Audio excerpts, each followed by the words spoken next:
We're here. Can you hear it?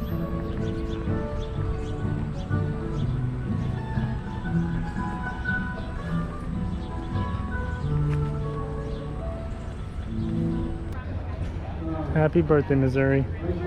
The best state in the union. Okay, I mean, I like it. I might be biased, but I'm biased. No. Yeah. Here's a state parks booth. I figure we'll just hit this little portion of the street and come back. Actually, that looks like that's all there is, so. They're gonna track it, and for it to be real, they have to like do official numbers. Still cool though. So they were going back, but they went down farther than anyone had ever been there before. So I have to ask our directors around here somewhere. I'll have to ask him for the scoop.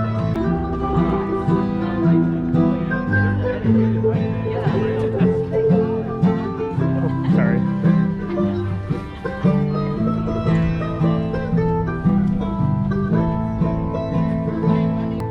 State parks offer programs that help visitors get hands-on experience with everything from water safety, erecting tents, and Dutch oven cooking. I forgot about that. We need to look into that, see what else we can get. I mean, I follow them on Instagram, so I see that stuff. I guess I'll start mentioning it. Yeah, let's. Okay. Yeah, let's. She just said there was some stuff back here. You want to go run back there and check it out? Okay. Like a puppy.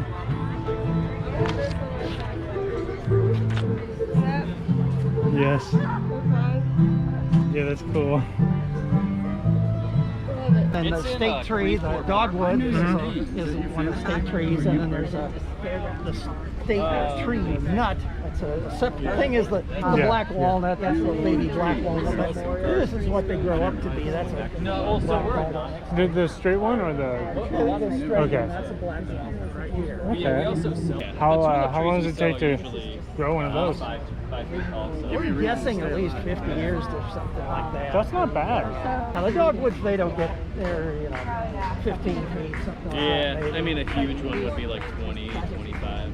How long do they take to grow? It's a slow growing tree, so it'll,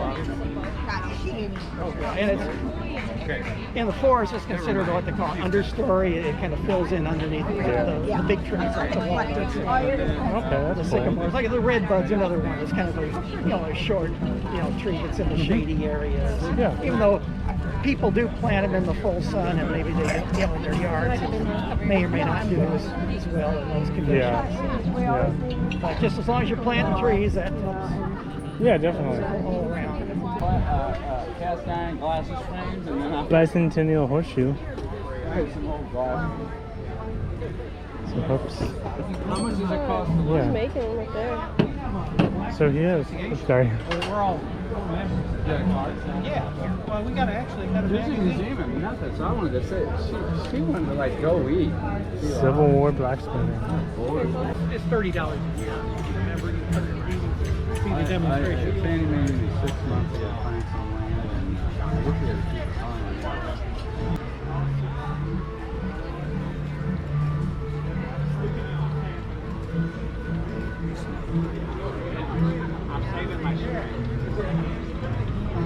Mark Twain at 9 and 2. And then my debates at 11 and 1 and 3. I really want to see this. We're going to go take a look. Feel how heavy that shot is. Red fox and gray fox. It's a raccoon. Lid. This is the badger here. He has a jar full of those. Does he? Of course he does. I'm so shocked. And it's a brighter red, but it lives in the Christmas tree. Bobcat? Bobcat. Oh, okay. On the other side of our neighbors. Oh, okay. Me? Otter? You up there like north of Lake St. River Louis otter. over there? Is it? Over in Warren County. Oh, okay. Yeah. I guess they got fuel.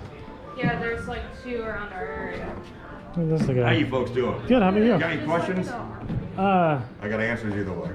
You got right answers or good answers? Or... What's this one? This is an ermine. Nerman. It's a part of the weasel family, so they're more for decorations. You see Henry VIII, he had all these things hanging on his. Although Mary Brother Lewis had a robe, the bandana made him a robe of 200 of these they sewed together. 200? Yeah, Holy so that cow. was their way of saying You got a cannon and we don't. Yeah. That's crazy. Is there stuff upstairs? Yeah, yeah, you can go upstairs today and see the where the legislature and the governor's office was. Okay, is that where the House chambers are? Yes. Okay, cool. Those stuff's there. All right. Yeah. Let's 13 minutes until Mark Twain. Oh, okay. That's he'll be up there. Yeah. Yeah. Is this the Fox? And again, there's no air conditioning because they kept it authentically 1820s. Thank you very much. Yes, thank you. Thank you. Look, hon, that's authentic too. They had aluminum foil back then. Little known fact. Oh, yeah, aluminum foil. Yeah, aluminum foil may not be the most authentic.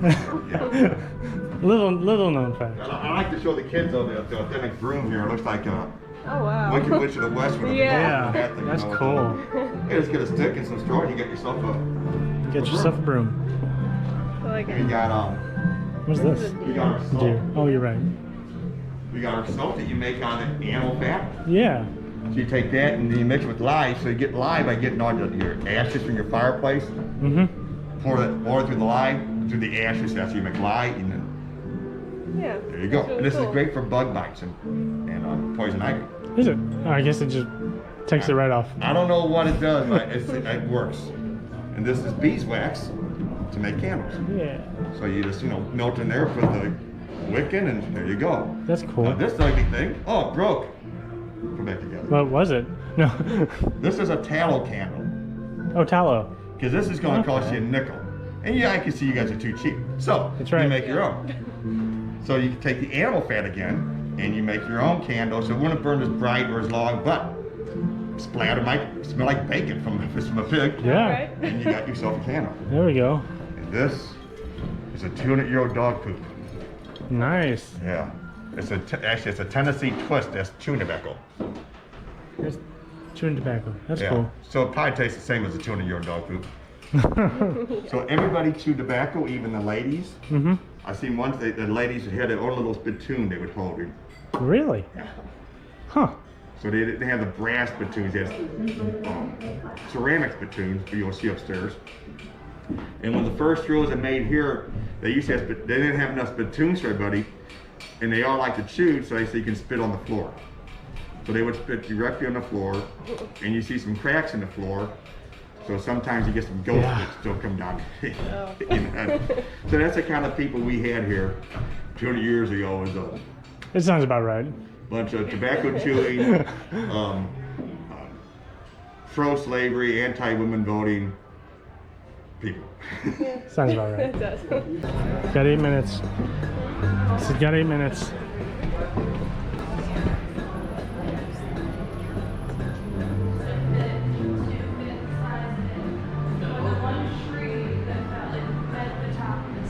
We got time to look around. Let's look around.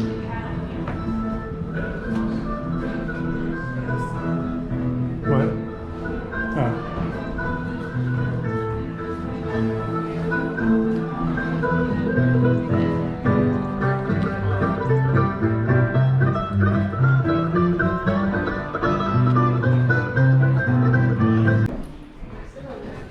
Yep, no sitting. Don't touch anything. Tiffany. Camera, you can go first. I didn't touch anything. I'm just saying. Watch your step. I'm sorry. Howdy. How you doing? Good. This is the governor's office, if we haven't figured it out already. Yeah, it's rather spacious. I've kind of figured it out. It's a good office. Oh yes. That's cool. I like that clock.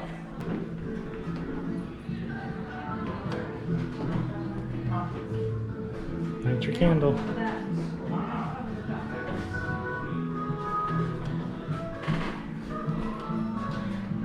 This seems familiar. Yeah, because my grandma had a chair. Just like that. Well, Yep. not just like that, it's the same color. It's basically the same style, but yeah, there's one in my grandma's house. Yeah, same fabric, everything. Just all this looks like my grandma's house. This looks You'd like think my she was grandma's. from the 1800s. She wasn't. She just enjoyed finer things. Yeah, like she had stuff similar to this. But yeah.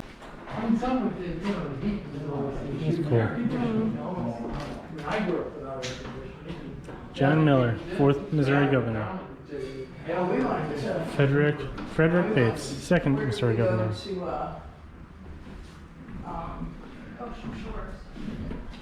Alexander McNair, first Missouri governor. That's fun. Yeah. Let's go this way.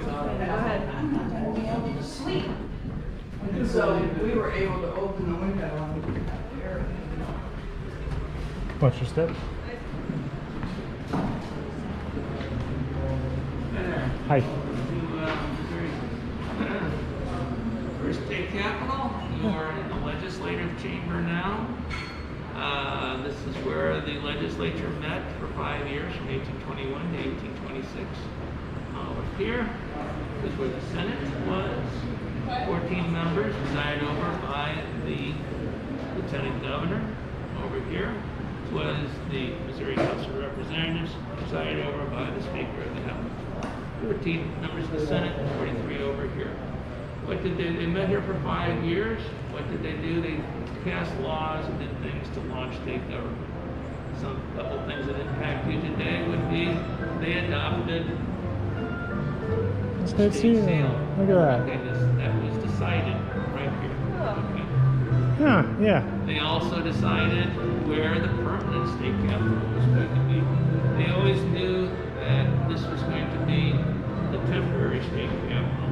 It was a question of where was it going to go, and they chose Jefferson City. There was other parts of state government that were here also. The Supreme Court met here. It met in 4 different places. 4 times a year, it would meet in St. Louis, it would meet in St. Charles, it would meet out by Franklin, Missouri, New Franklin, and down around Cape Girardeau. So it was on a circuit, but it was met here in St. Charles 4 times. So now through that passageway there is the governor's office. Have any questions? Thank you. Well, I guess I do. What's this? Walnut. Okay. State Now, tree burn. okay, the little story on this is that here in the Midwest, it would be a goose quilting. Okay? In the East, more likely to be prize feather. This would have been a turkey feather. They made the goose quilting and then quilted it. What did they make the ink out of? Walnuts. I've also heard that they would make ink out of the galls that you find on oak trees. Okay. So, but I've read that, Leonardo da Vinci used walnut ink. So, I mean, it's an old process. That's good to know. It is. And it would take about 35 minutes to about 40 minutes to dry. In the drying process, they would put a little sand on it, shake it around, and speed up the drying process. And if the sand got nasty, they would just put it in the spit tube. Okay. Double purpose. Yeah. Good to know. Thank you. Mark Twain.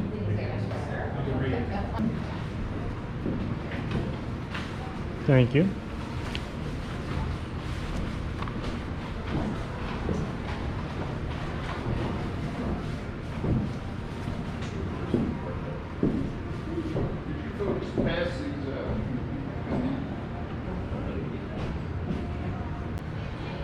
I have a talent very few people on earth possess.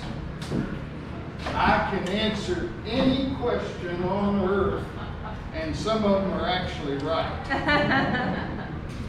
I was just down on the river reminiscing. I came up through here in 1861. I was on a steamboat. We stopped off in St. Charles and then headed on out to St. Joseph. That's where we took the stagecoach and went on out to Virginia City. So I got to see the West when it was wild. And I'm sorry that you missed it. Wonderful. Absolutely wonderful. I lost my job on the river. I was a pilot. The war started and the whole river was blockaded by the United States Navy. I was a young man. That's when I was still handsome. Now I settle for distinguished. That's not bad. Do ladies become distinguished? They don't. Yeah. Now, that's one thing that was in short supply out west, ladies.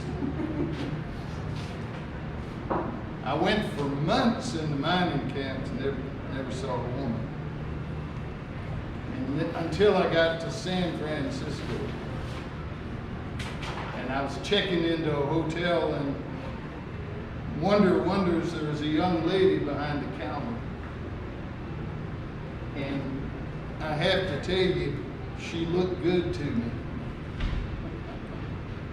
She didn't have any teeth. And she was chewing tobacco and it was running down her neck. But when you've been in the gold fields, you can overlook a lot. I was once presented to an audience by a lawyer. Kept his hands in his pockets like this. And he introduced me this way. Mark Twain, a humorist who is really funny. Gosh. A very rare creature indeed, he went on to say. I was struck speechless by this complimentary thunderbolt. I had scarcely in my lifetime listened to a compliment so beautifully phrased or so well deserved. And yet we have among us a much rarer creature than a humorist who's really funny. Folks, we had us a lawyer kept his hands in his own pockets. But these days, I want you folks to know that I'm running for president of the United States. And I hope you'll vote for me, because I'm running on the Truth Party. Wouldn't that be refreshing in Washington? Always tell the truth, so it'll amaze your friends and confound your enemies. And I was born in the Louisiana Purchase, a little place called Florida, Monroe County. Florida had 100 persons in it, and I increased the population by 1%. There's no record of a man ever doing more for a town than I did for Florida. Statesmanship is for the future. Don't you wish we had more statesmen in Washington? Well, then elect them. You have it in your hand. It's your choice, but you keep sending the worst. Do you realize that? Any state you folks are from, there's probably 10,000 people in the state better qualified than the one you sent. So you better start exercising your vote. Well, if I seem to be preaching, I apologize. It's only because this time of year, the rest of the clergy are on vacation. A friend of mine created Christmas. Would you like to hear about it? I met him, became instant friends, and he only lived a couple of years after that, but I loved the man, always had from the beginning. His name's Charles Dickens. And I got to meet him and become his friend. And he created Christmas because he wrote a story called A Christmas Carol about the Cratchit family, Ebenezer Scrooge. And no one was celebrating it before that, but after that, everyone wanted to. And then Queen Victoria brought in a Christmas tree into the palace, and everyone said, oh, we have to have a Christmas tree. And then an American by the name of Clement Moore wrote a poem called The Night Before Christmas and created, folks, listen, did not exist before created Santa Claus. You know, this is a waste here because they didn't put any bourbon in here. We could have had a lot more fun. Yes, right. Because right now, because it is what? 2-on-1. Fair fight. Well, Senator Green, come here for a moment. Very well. Into the chambers we shall meet. We will meet. And you will learn what the people of Missouri want. It is not lawlessness. Well, it's not order. They want tradition and order. We are a new state. See, look at them right up there. New state, new morals, and new tradition. Yes, new tradition. Why do you want to change tradition? Because you're from Tennessee. We are not Tennessee. Kentucky. Okay, say well then some nice Kentucky whiskey. We'll solve I shall meet you up in the chamber at 1 p.m. Sharp. All senators and visitors and guests and citizens are welcome and encouraged to take their seats presently. Allow me to introduce myself. I am Lieutenant Governor William Henry Ashley, and as the head of the Senate, it is my pride and honor to welcome you to the session today. We will have a brief legislative address from our governor. Please welcome the first governor of the state of Missouri, the Honorable Alexander McNair.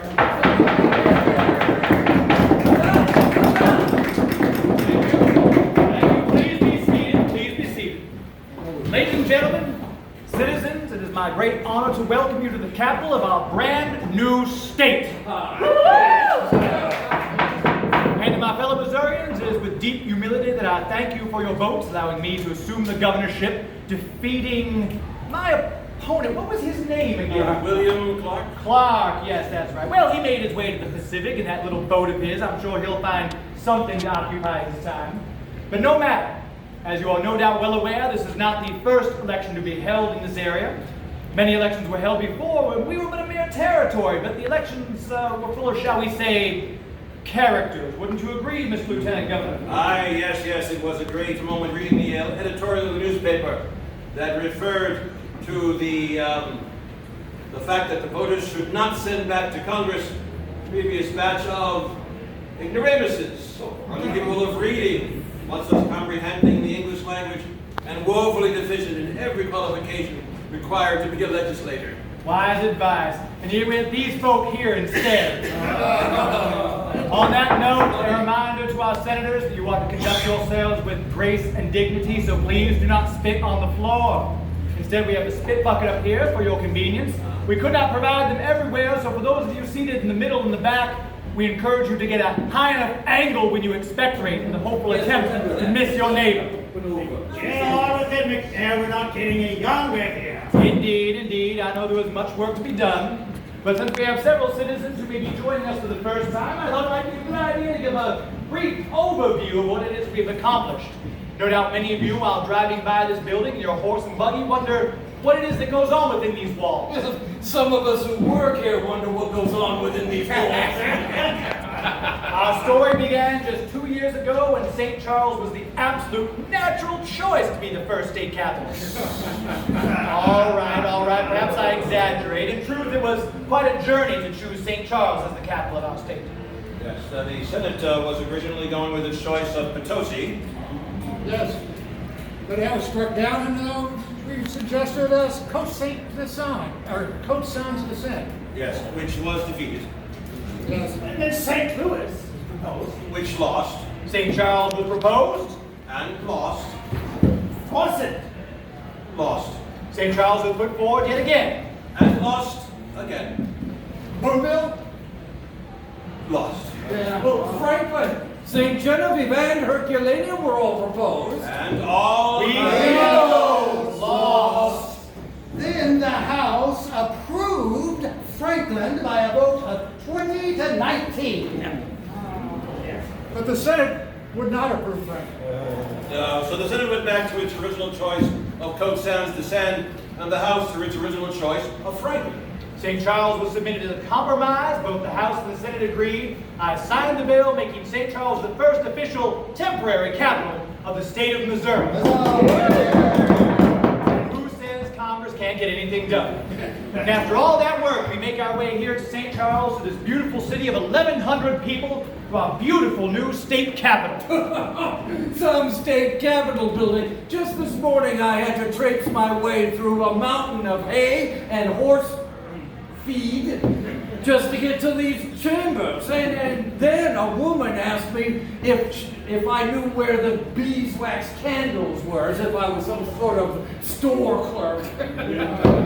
Objection, Mr. Alcorn. Yes, I admit that our surroundings are a bit primitive, but as our understanding, this is but a temporary capital. That is correct. Even through all the tribulation of selecting St. Charles, we knew our time here was finite, and there would be no purpose in building a permanent structure, as the state capital will reside in the city of Jefferson, which is not ready yet. Therefore, our abundant thanks to the Peck brothers, Charles and Ruloff, for letting us use the upstairs of their general store as our temporary headquarters.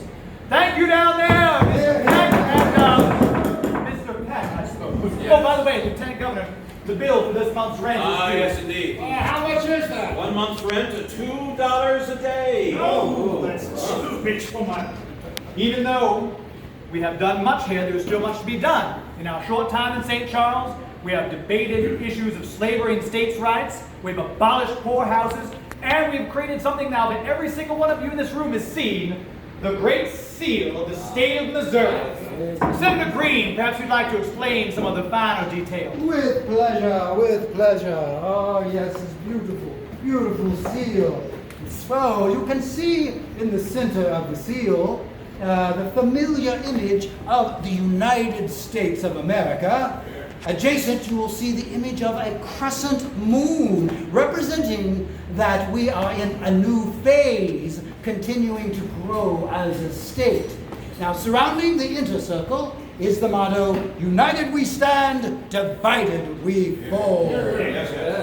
Toward the top of the image, you will see 23 stars, representing the 23 territories that came before us as a state.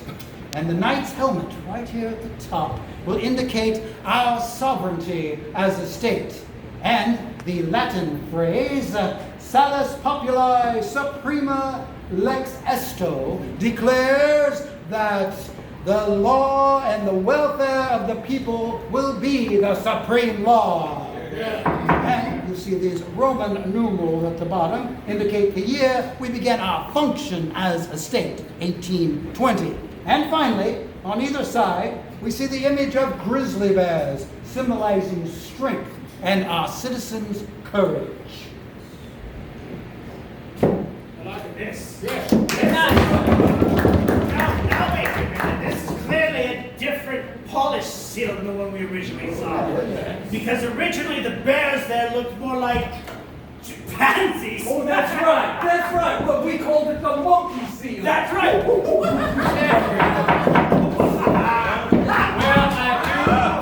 I do apologize that Michelangelo and Rembrandt were not available, Senators.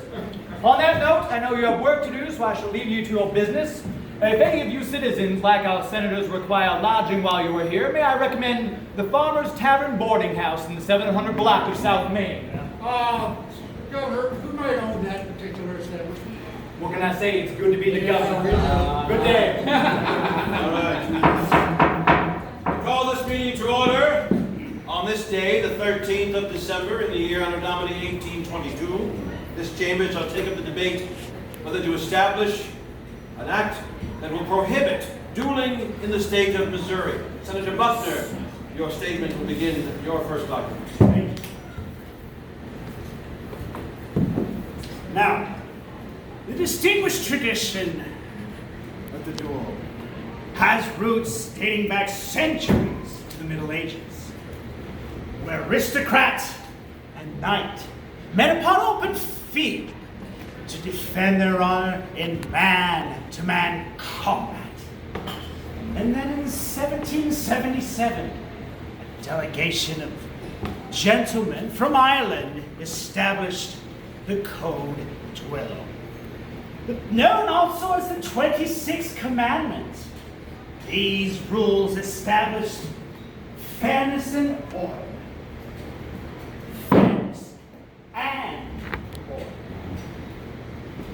This time-honored tradition found its ways to the dueling fields of the South, where to this day they remain a cherished way that a gentleman can demand satisfaction for any number of offenses. Now all of you, look into this chamber. Gaze your eyes upon these iconic faces of these famous gentlemen from Virginia. The father of our country, George Washington, and our President James Monroe. Look to them and ask of yourselves, are we not gentlemen? Do we not value tradition? Do we not value honor? Thank you. My colleague has mentioned our esteemed first president. Well, allow me to share with you a short anecdote. In 1754, a young Colonel George Washington disparaged one William Payne because of Mr. Payne's short stature. And Mr. Payne responded by knocking Colonel Washington down to the ground, an offense which our opponents, I'm sure, would have settled with a duel. In fact, Colonel Washington summoned Mr. Payne to the local tavern the following day. But instead of staring down the barrel of a pistol, Mr. Payne found Colonel Washington seated at a table with a bottle of wine and 2 glasses. Now, Colonel Washington apologized for his role in this squabble, shook hands with Mr. Payne, and hence ended the conflict with a toast. So, if Senator Butler wishes to use the founding fathers as pawns in this debate, he should remember George Washington and Thomas Jefferson and Benjamin Franklin, who were ruled under the principles of the Age of Enlightenment, in which anger and violence were countered with compassion and politeness and civility. Violence! Violence! It is becoming clear to me that you do not understand. Oh, I understand very well what you don't understand. The duels on our streets bear no resemblance to the Southern gentleman's game or the European nobility and knights settling differences. Now, it's more akin to the lawlessness on the western frontier. Now, what they're doing in Missouri, they're getting rid of political opponents. Even our famous Senator Thomas Hart Benton, when he went to Washington, that we appointed, this group sent him there. He had been in a duel on Bloody Island. And you know what? After that, he decided that he should never, ever participate in another duel. He said that he would never participate in another duel, but he did not disavow the act itself. In fact, he argued, and I quote right here, that while certainly it is deplorable to see a young man, the hope of his mother and father, struck down in a duel, and should be prevented, if possible, that still in a duel there is at least consent on both sides, opportunity for settlement, equality of terms. It would not be called an affair of honor if honor was not to prevail. My friends, for centuries we have lived in a relative peace upon this ground known as Missouri. Well, whether in the lifestyles of the early settlers from France and Spain, or in our interactions with the native peoples of this area. But this era of peace has come to an end. Yes. When? Upon our arrival, when we brought with us the the lawless brawling and gunfighting, which has been loosely termed as dueling. This is murder, masquerading as chivalry. My friends, we must use the power of the law to call out this deplorable act of dueling for what it is, an ancient relic of violence from the medieval European past, which has no place in a modern American society.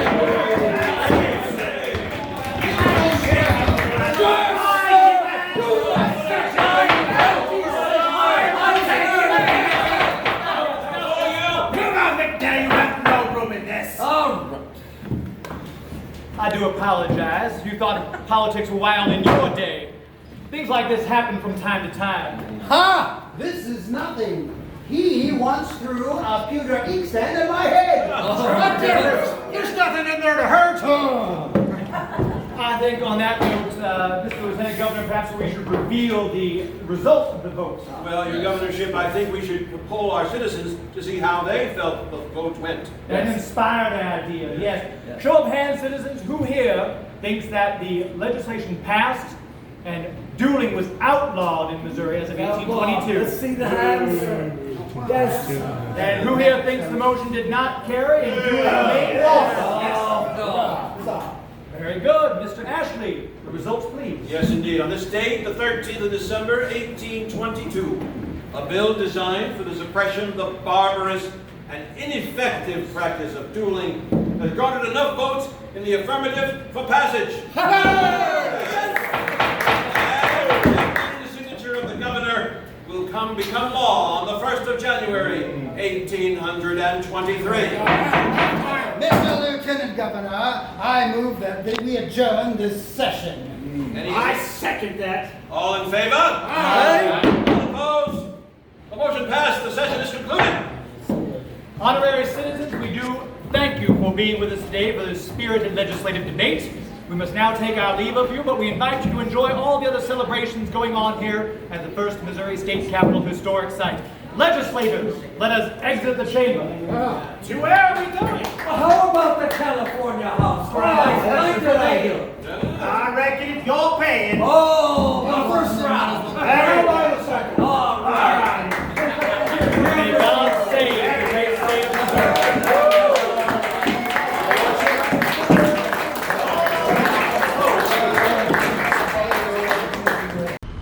That was a lot of fun. That was so much fun. It was. Both Twain and yes, the debate. yes. Yeah, so now we're gonna go find some food. I think I see some food trucks right now, actually. I want to touch the butts. He turned around, he looked at you. I was like, what? Mm-hmm. Should have grabbed a fork. Okay, I don't know how to eat this, but I went to Twisted Taco and got the veggie taco. And he got the Philly cheesesteak sandwich. Something like that, yeah. At SNS. At SNS, yeah. I don't know if that stands for something. That was just their website name. I think it did, but I don't remember what it was. I'm sorry. Yeah, I gotta figure out how to eat this. And then Missouri State Parks is giving away free refills on water, so I'm going to eat and then go look around. Lots of stuff to do out at the park. Yeah, and no one showed up. Yeah, there's like nobody here, so. This is how she's got to eat it. She doesn't have a fork, so. Good thing it doesn't have sauce on it. And she drops corn. Does. Oh, does it?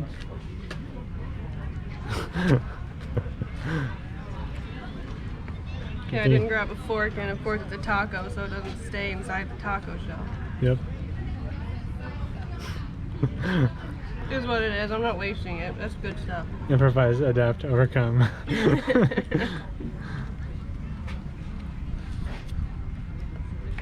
All right. This is a really cool animal. This is, have you ever heard of a hellbender? Mm-hmm. Yeah, so this is one of the salamanders, and the St. Louis Zoo actually does a lot of really important conservation work. So we have been able to breed thousands of them, and then release a lot of them back into the wild because their populations have declined pretty drastically. Yes. And they're kind of, trying to figure out why, since they are related to amphibians, they're what we call an indicator species, since they can kind of breathe through their skin and absorb through their skin. Amphibians are usually the first animals to tell us in a habitat something's wrong, because if it's polluted or there's issues, they're gonna get sick first. So we're trying to make sure these guys have good, healthy population numbers in the wild. One of their nicknames is Old Lasagna Sides, which I think is hilarious. It's not otter. Those are some of their nicknames. Can we touch it? Yeah, you can. Okay, I would. It bites though. Does it? Look out. Bites pretty hard, I'm sure. It does. I actually didn't realize. I actually saw a keeper get bit by one of the ones that we have at her. Oh, really? Like, and she had gloves on and everything. I mean, and she was bleeding. Oh. And I was like, real. Sorry. But I was like, really? I was like, they don't look like they'd be that dangerous. She's like, they bite really hard. Oh no. They look so unassuming. They do. Oh yeah. Where do we have them often? In the Ozarks and the streams. They, especially with their body shape, they like to kind of wedge themselves under rocks and crevices in the streams and rivers. Yeah. Okay, that makes sense. Start off with this one. Where do you?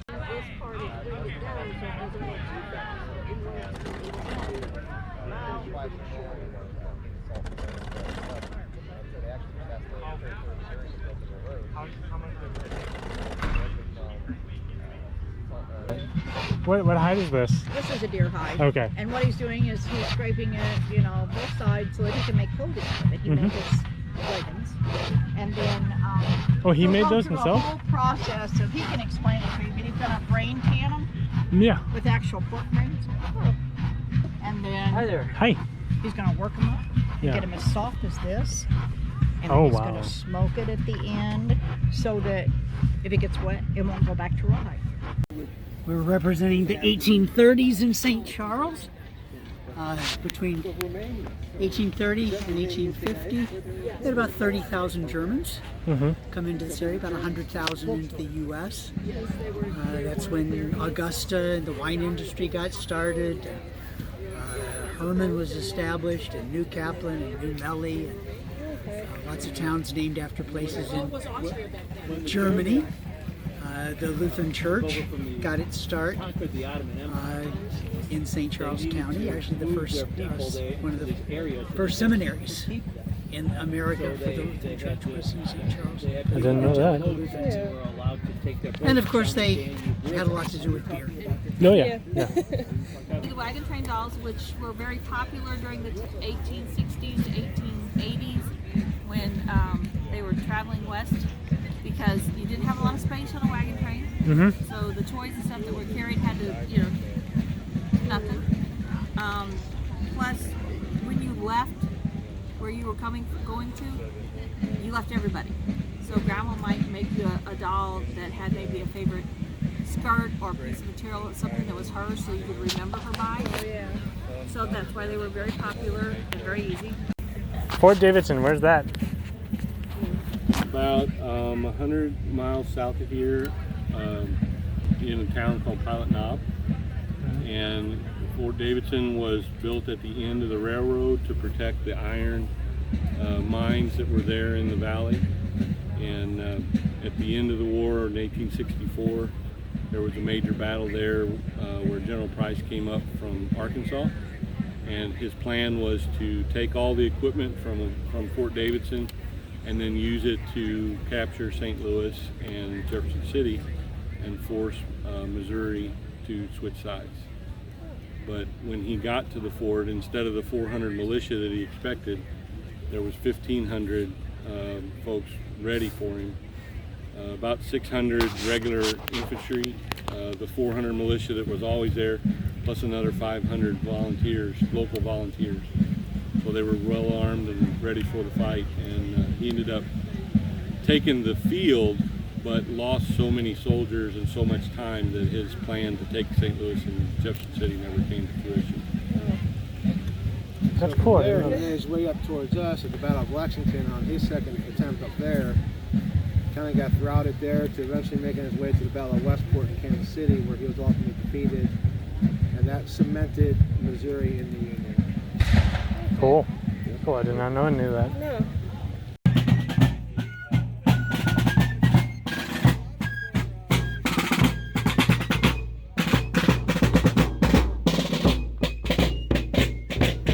All right, we just finished with the Bicentennial Bash, St. Charles.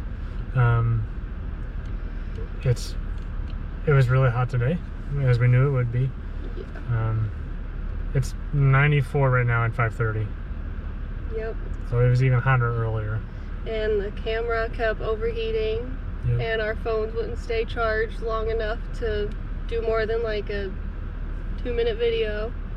Because they were overheating, and my charger was, I mean, it was doing the best it could, but my phone didn't want to charge. Everything was hot, so it so didn't hot. want to do it. It was a fun day though. It was really fun. It was hot. It was hot. Since there's like no shade over there. Yeah, like down by the riverfront, no shade. Yeah. Missouri State Parks had a booth set up with free water, so they were our best friend. I mean, they're typically our best friend anyway, Missouri State Parks. Yeah. But yeah, they got bonus points today with their free water. We kept visiting them. They kept us hydrated. Yeah. So thank you, Missouri State Parks, for that water booth.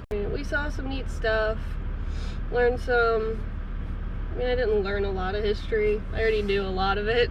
Yeah. And we saw craftsmen. I didn't learn a lot from them either because I'm at Silver Dollar City all the time, so I already knew a lot about the old-timey crafts, but it was still a lot of fun to see them. I'll say I relearned some of the technical stuff. I mean, yeah, of course. Some You're of the always, time, yeah. relearning and like recognizing stuff and then learning details and things like that. Like, still gonna keep learning, but it was kind of just like, oh yeah, I know about like, this. yeah, I've seen this before.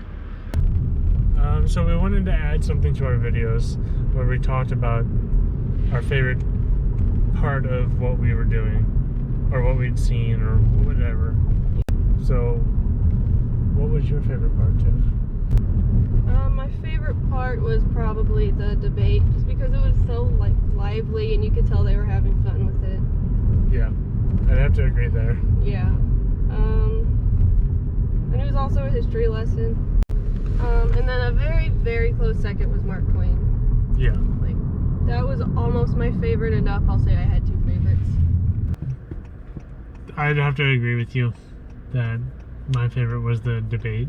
Yeah. I really liked that they had it start outside, because it wasn't just in that room. Yeah. Like it worked everything in. It was cool. Yeah. So yeah, those were our favorite parts. They just happened to be the same this time. Yep. You guys have a good day. See you later. See you later. Bye. Bye.